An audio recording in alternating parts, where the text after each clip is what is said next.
Alloh birovga muhtoj qilmasin. Birovni ostonasiga sarg'aytirmasin.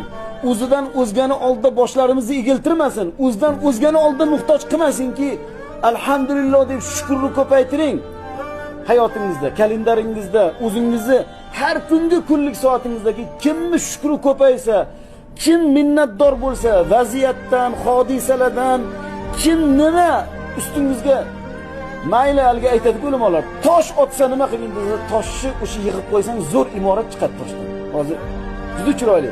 Otaversin, loy otsa loyini to'plab qo'y, loy suvoq zo'r uylar chiqadi. Hech qachon undan xafa bo'lma. Senga ishlab berayotgan mardikor u. Seni yomonlayaptimi, senga yomonlik qilaman deyaptimi? Uni ko'rib turgan chevar bo'lgan Robbi bor. Sen hodisalarga, vaziyatlarga, qadaringga alhamdulillah deb rozi bo'lgin. Uni orqasida sen kutmagan senga yaxshilik ishlar bor. Bu aniq. Alloh bitta ishini berib qo'ydimi, xafa bo'lmang. Nimaga mana shu ish bekilib qoldi? U yoqdan xayr va baraka ikkita eshik ochiladi.